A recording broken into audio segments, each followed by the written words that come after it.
Today I'm going to be sharing what I'm not going to be buying this year, but I also wanted to go over what I will be putting my money towards. This next year isn't just going to be about depriving myself of things, it's more about being intentional about what I'm putting my resources towards and what's actually worth it to me. So first I'm going to be going over what I'm not going to be buying in the area of personal care and beauty. I'm not going to be purchasing excessive skincare or makeup products.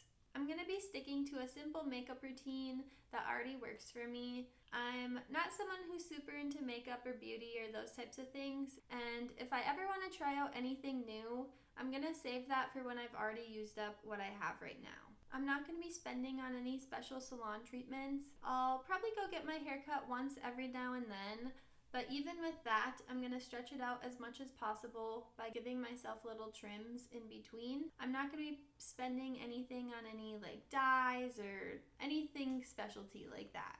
I'm not planning on getting my nails done professionally. If I want to paint my nails, that's something I'll just do myself.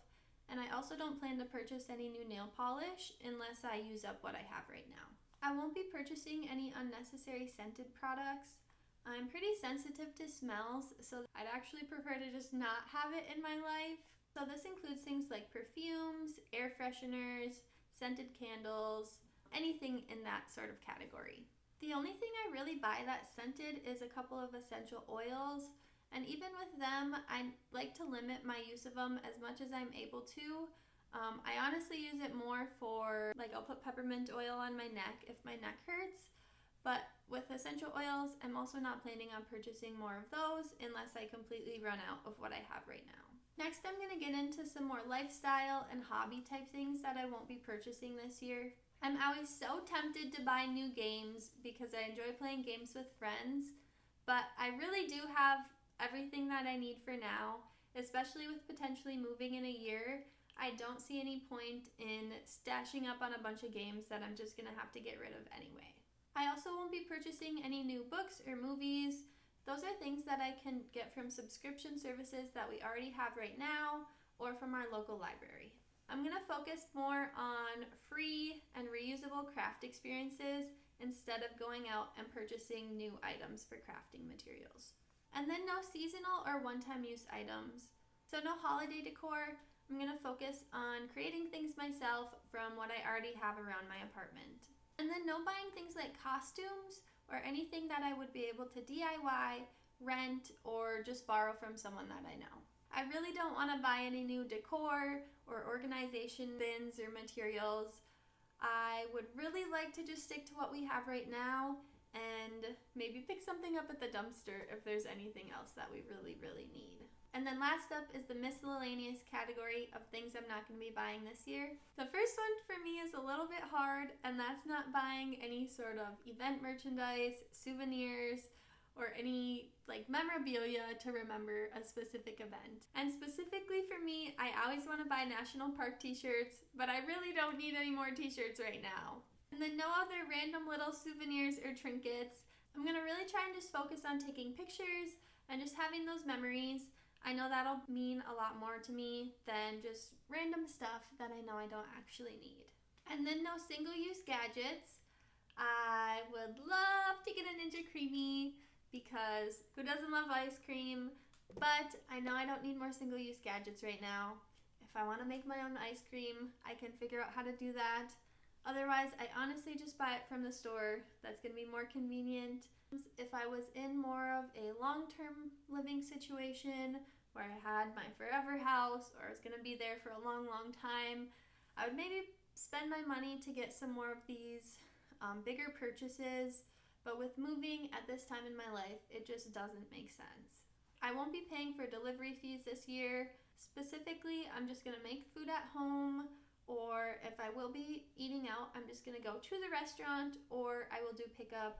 I'm not wasting my extra money on a delivery fee. And the next up is another fairly tempting area for me, and that is buying trendy health gadgets. And this could be things like smartwatches or any sort of health thing that promises to help you feel better. This is something I fall trap into. Who doesn't want to feel better? But I've come to learn that although there are some really helpful things and I have tools that I really like and they do improve my life, For the most part, I feel like they're just selling you some lie that it's going to fix all your problems when it's really not going to fix all your problems. I feel like we're in this place where we're sold so much. You have to track everything. You need to have all this special equipment. If you're going hiking, you need to have the latest gear. You need to have this and that and this and that. But really, it can be free to go on a walk. Now let's get into what I will be buying this year, and that is experiences. This is what I really want to focus on putting my money towards this year. It's what I know will be the most meaningful to me and also just the most realistic. I don't want to create a bunch of extra clutter. I don't want that for the environment. I don't want that for myself, especially with a move coming up. There's just no point in buying a bunch of junk. I want to focus my resources on what's really going to matter to me, and that is experiences, specifically with family and friends and the people that I care about in my life. Giving myself a budget in this area is meant to provide myself with, honestly, just more freedom instead of stress.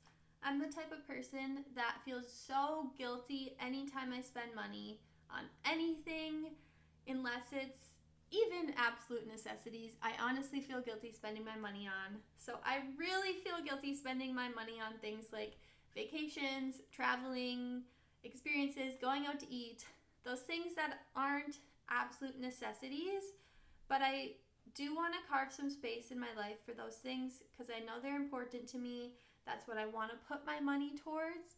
So I would like to create a budget so I have some freedom in those areas to know that it's okay to spend those money on those things, as much as it is hard for me to spend my money on anything. In the area of experiences, I'm planning on spending my money on some travel. Specifically, I know this summer I'm going to be driving from California to Minnesota and then back to California, so I want to leave room for that. It's going to be approximately 4,000 miles round trip, and I average the gas prices around $4 a gallon, and I get about 25 miles per gallon. So I've estimated $640 of gas money for that trip, and then an extra $60 for things like driving off course or different snacks. So I've budgeted $700 to drive back to Minnesota this summer. And I do want to note with that, I'll be going with at least one or two other people. So this will be cut in half or potentially cut down even more. This is something that's really, really important to me. Most of my family is back in Minnesota, so I want to make sure that I'm able to see them and spend time with them. That's really one of the most important things in my life. And then for other just monthly and local traveling, I'm going to budget in driving about 200 miles a month, which would cost about $30 in gas money. And then I'm also going to budget $12 a month for extra things like parking fees, entrance fees, or small little splurges. So in total, I'm budgeting $40 to $42 a month on extra local little adventures. So that'll be about $500 a year that I'm going to budget in that area. And then I'm also going to set aside an extra $250 for any other little trips or things to see family or friends or do a little vacation ourselves. So in total, I'm going to budget $750 for other day-to-day travel expenses. And then for the Minnesota trip, I'm budgeting $350. And then my other budget in the area of experiences is for going out to eat. I'm going to plan to budget going out to eat once a month, and then I'm also going to save up 6 extra times for any other special events or going out to eat with friends or family or anything like that. With this, I planned $25 a meal just to be safe, so that would be about $450 for the year of going out to restaurants. And then I also wanted to leave a little bit of room for fast food, so I budgeted that in once a month at $15 a meal. So that would be about $180 for the entire year. So in total, with going out to eat, whether that be to a restaurant or with fast food, I've budgeted $630 for the entire year. That's everything I have budgeted for experiences this year. Other than that, I'll be putting my money towards saving for a house, investing for retirement, paying off my car loan that I have right now, as well as my student loans, and then just general everyday expenses So things like rent, utilities, internet.